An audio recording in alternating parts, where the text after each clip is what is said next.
Welcome to Great Karate Myths, Debunking the Legends, the podcast that slices through the tangled web of martial arts mythology to unearth the radiant truth of karate's legacy. In today's episode, we're diving into the enigmatic questions you've sent via our socials, unraveling the secrets behind the dojo's most enduring tales. Prepare to be enlightened. Let's begin the journey.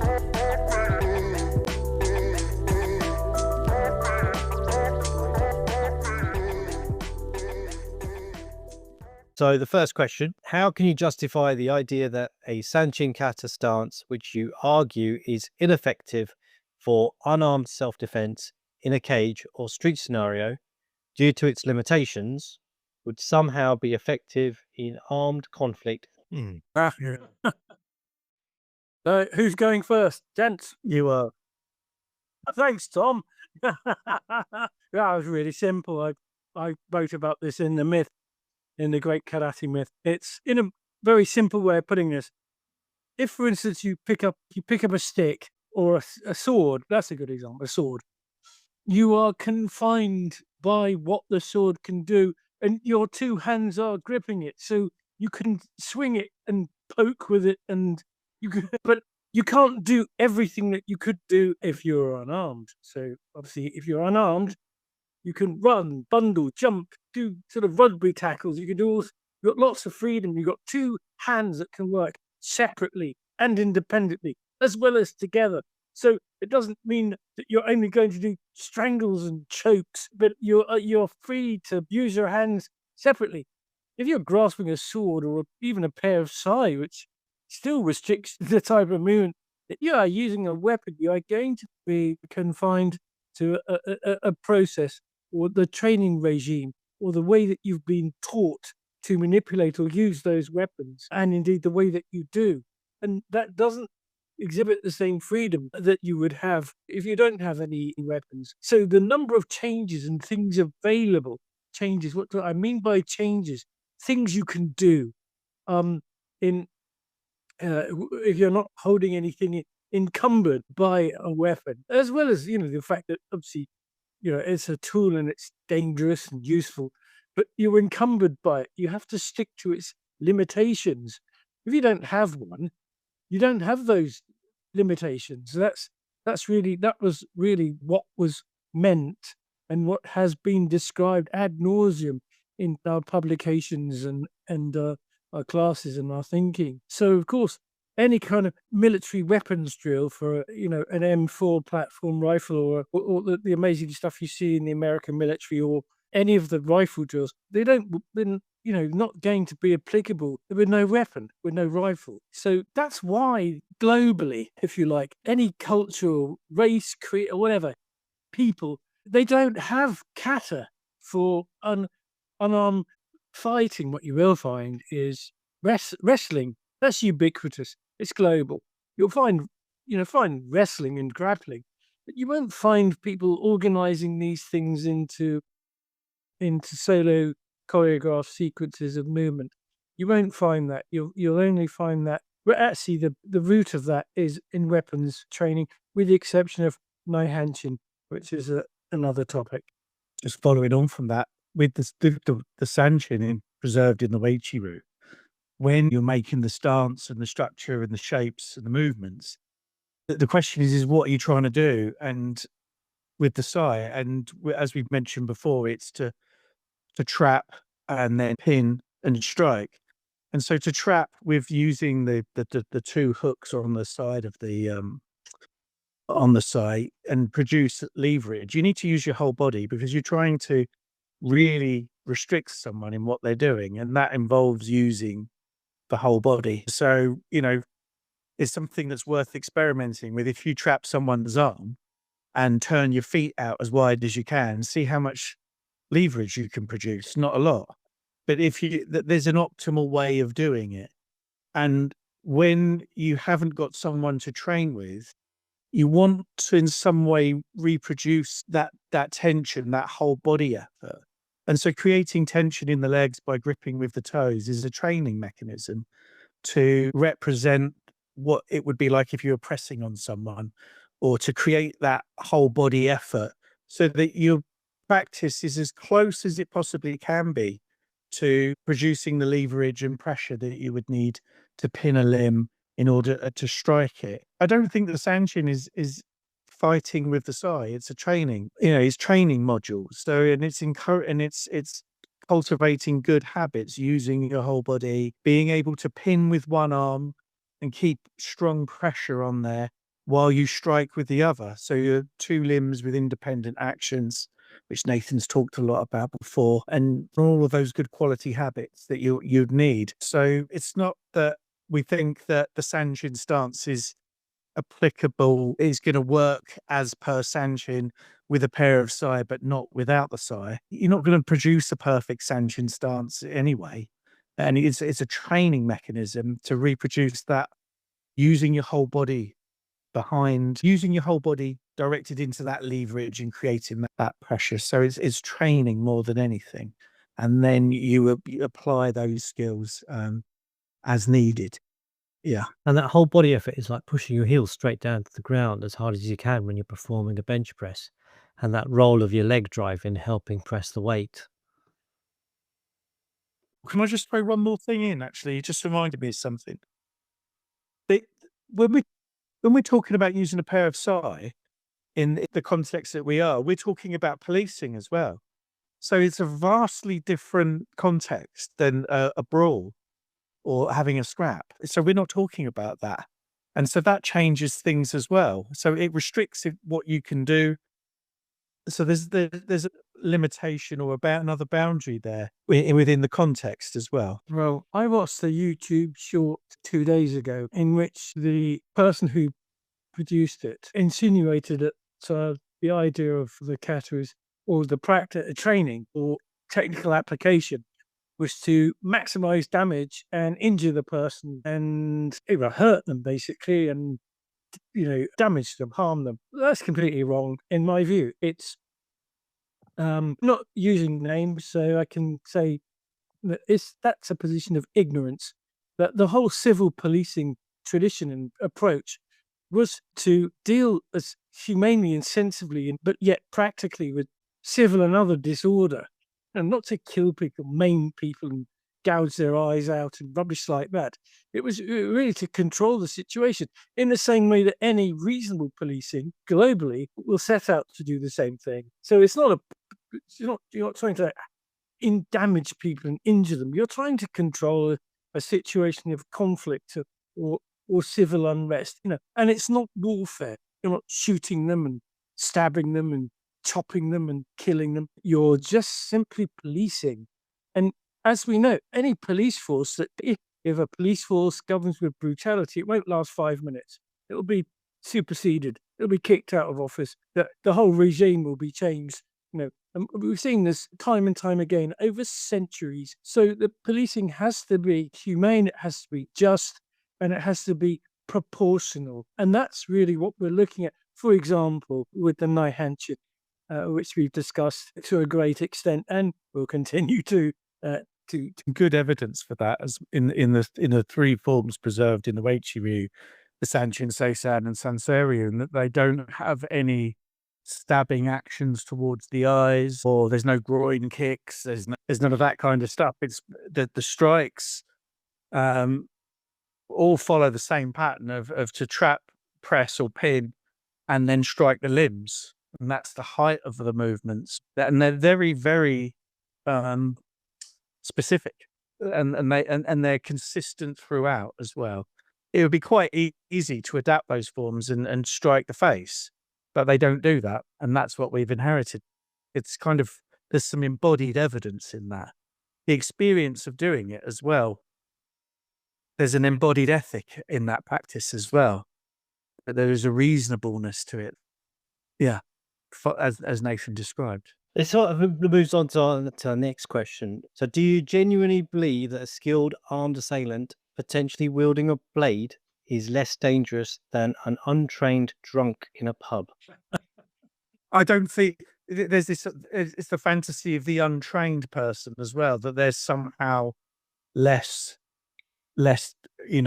dangerous. No one has to be trained to be devastating in a fight. No, That's that's an urban myth. So, well, are we that naive? We think, no, of course not. Someone that's armed is extremely dangerous. If someone with a blade is, your life's at risk, but your life's at risk in a brawl too, trained or untrained. That was an easy one. Why do you consider kata training valid for weapons-based conflict, but not for empty hand fighting when you suggest that unarmed combat is more varied than armed encounters? Well, if unarmed is more varied, there's too many things to record in a kata. You'd spend, hours going through it to cover all your bases. When you use a pair of sai, there's a limited number of things that you can do. And so there are things about using a pair of sai that need repetition. So gripping, flipping them, and certain types of movements require repetition and practice to get good at them. And so that's why it's you couldn't just take a pair of sai and have the hand strength and the dexterity. You'd need to cultivate that skill, and that's why kata's useful for that. But for a fight, there's so many things that can happen.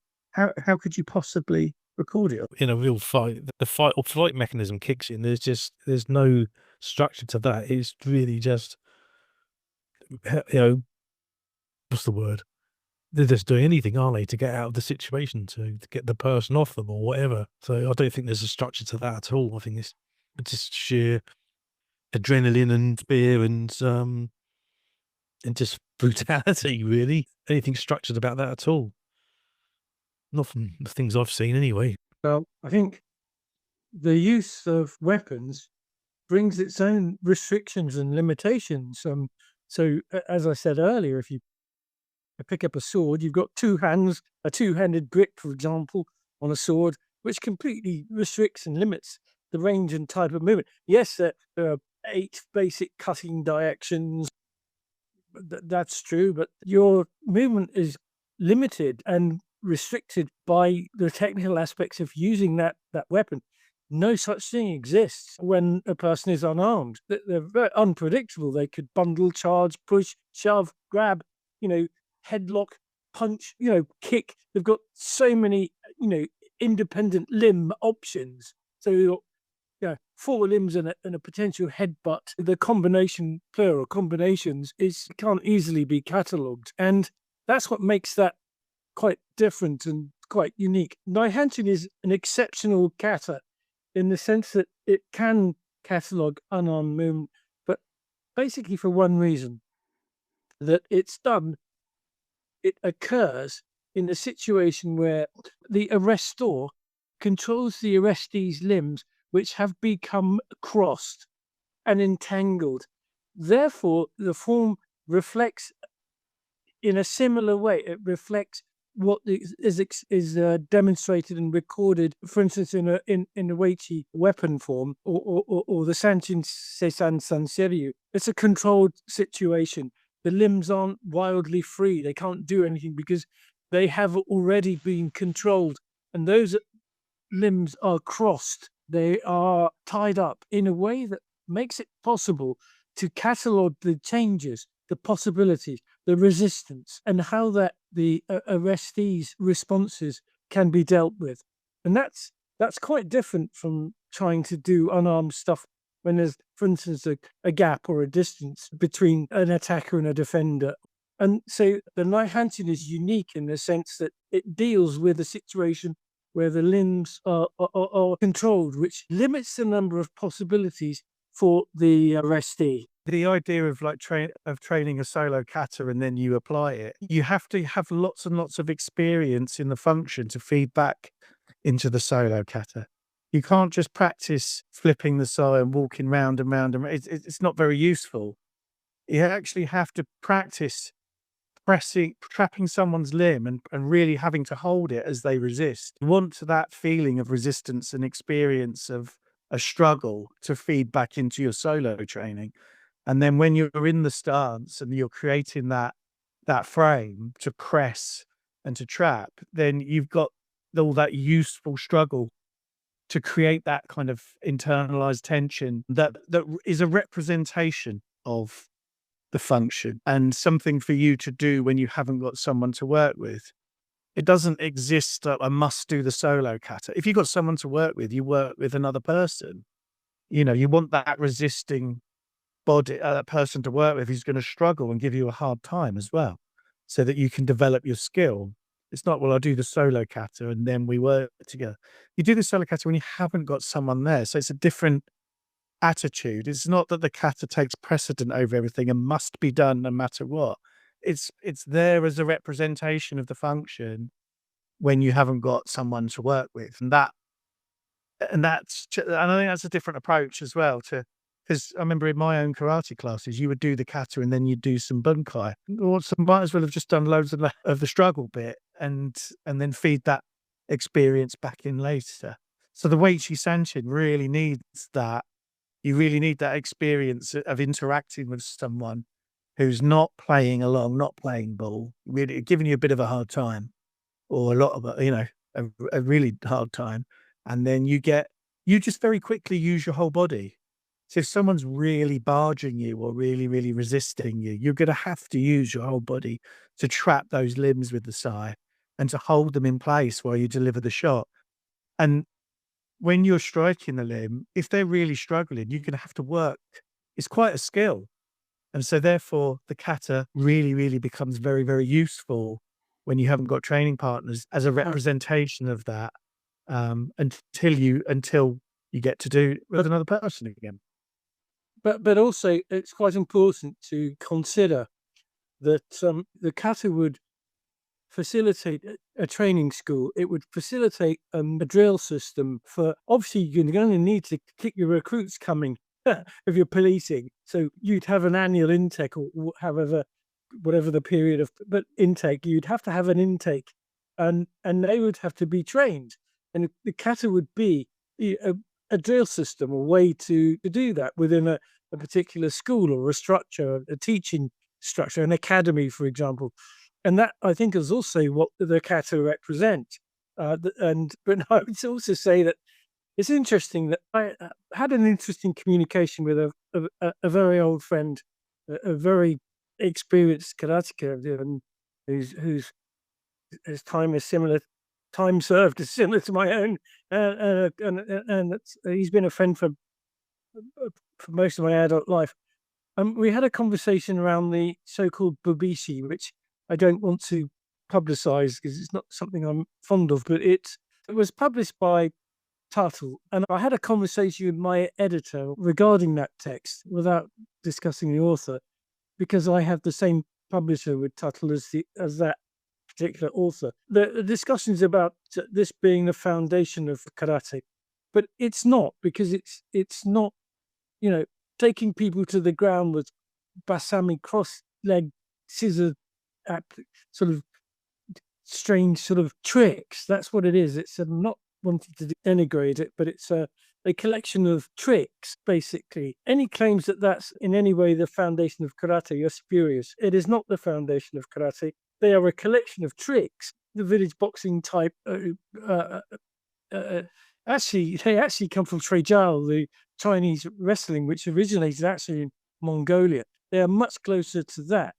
And they're one-on-one sort of almost contests. They're presented as a self-defense thing, things that you could do in a self-defense situation.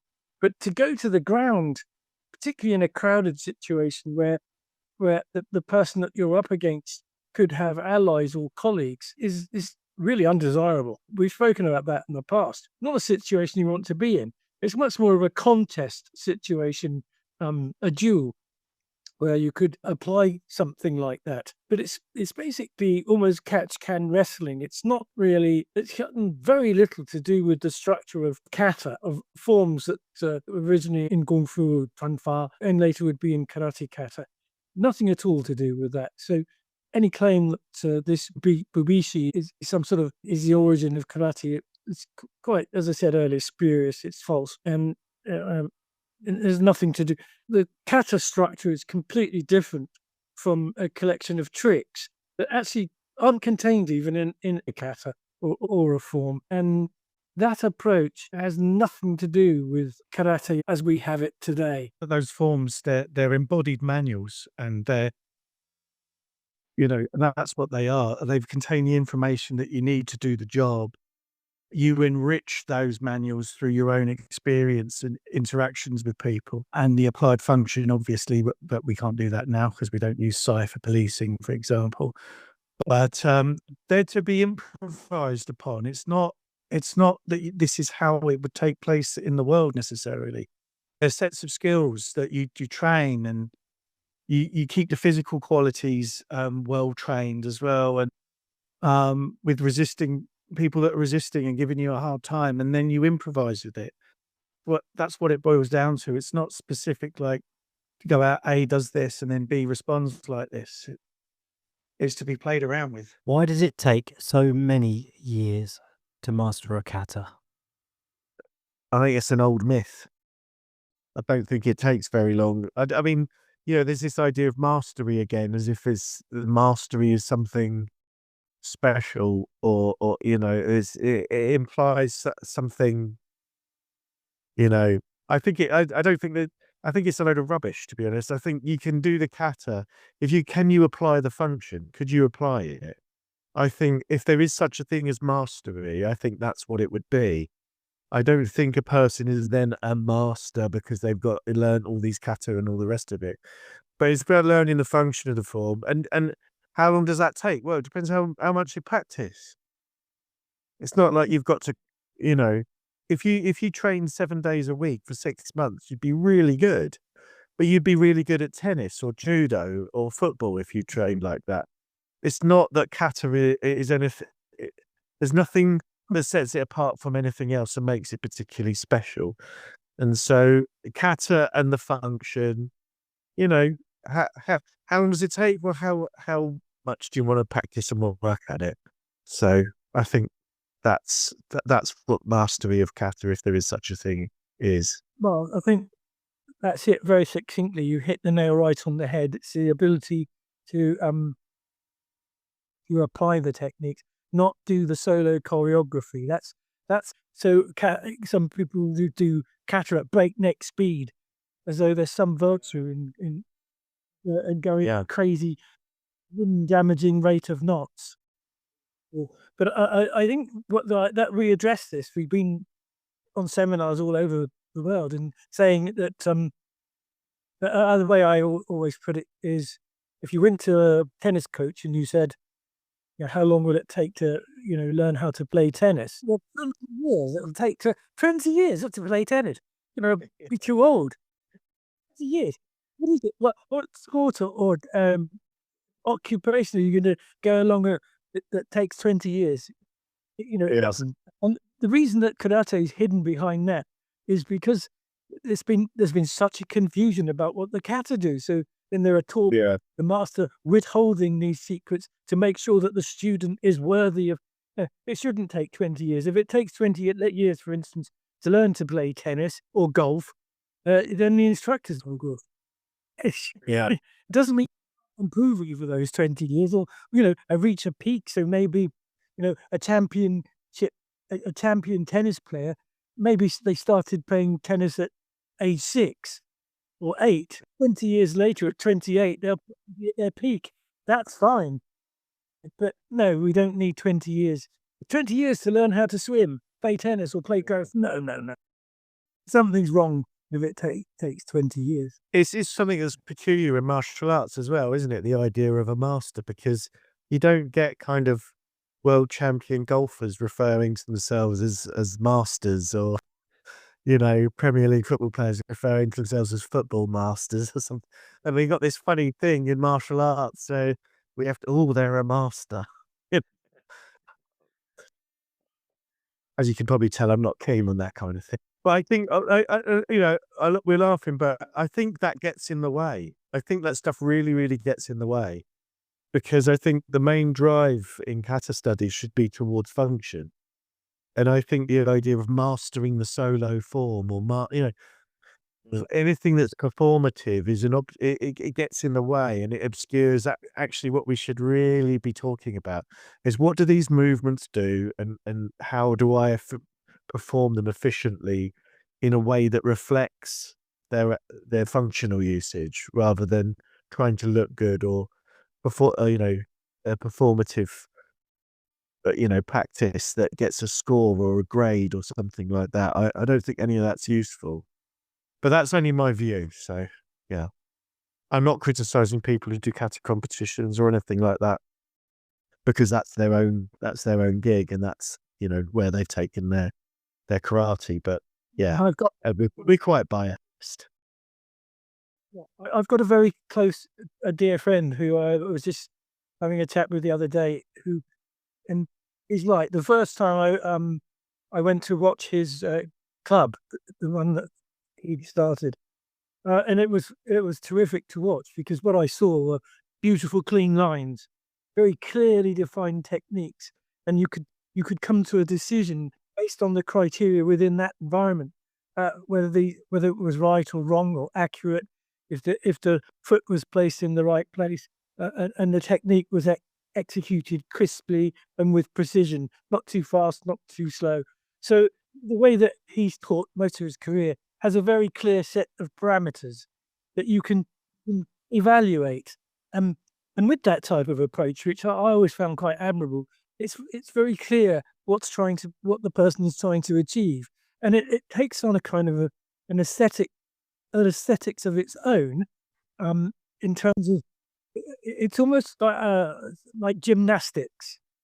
And in that sense, as Tom said, the person is choosing how they're going to use the kata. Not everyone's going to try and use it through push hands, and not everyone's going to be interested in having a punch up, if I can use that British colloquialism. No, so it's a free world when it comes to the kata, fortunately. Whereas for years it wasn't. It was locked down in fear, superstition, and foolishness, quite frankly, and it has hit some low points. But I think that the criteria for the use of the kata, it generally will be set by the so-called style or group that the kata finds itself in. Yeah, which is the norm these days. How many kata should you master? And it's easy. As many as you want. It doesn't really mean anything. As many as you can enjoy. Yeah, that's a great answer. Yeah, as many as you can enjoy. They're cultural relics, the antique forms. They've got no function in modern society, because the contexts that they were originally developed in have technologies moved it on. So we don't need sai or butterfly swords or tonfa or bows for policing or war or skirmishing or anything like that now. So it's about how much pleasure can you take? How many can you enjoy? I would say, yeah, it's follow your own interests, really. But go after the original functions. Don't go up for, don't chase after don't become a bunkai collector, and go enjoy the arts for what they really were. And I think it falls in line with things like fencing or the European, the movement in European martial arts, where people are working out what those manuals were for and working out, and that they're playing with it. And I think that's what the antique kata should be. We should be doing with them now, is playing with them and enjoying them, preserving them for what they, for the brilliance that they were. They're of their time, and they're amazing, absolutely amazing, and a real pleasure to enjoy and practice. Tom's had the first bite at that, and said he's got the the correct answer, if there is a correct answer. Oh, I was inspired by the stuff that drove me on years ago. There were some of the legends, and Miyagi Chojin Sensei saying that, and Funakoshi Sensei saying that a great expert would not know more than 3 to 5 kata. So I thought, well, in a modern life where we're not training to be palace guards, using a bow staff.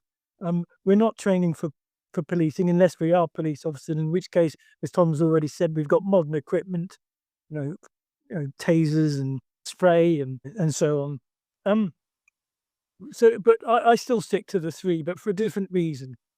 How we structured it in Kodoru which is our particular approach, is to have basically 3 kata that can all be, the techniques of which can be applied spontaneously through the medium of pushing hands.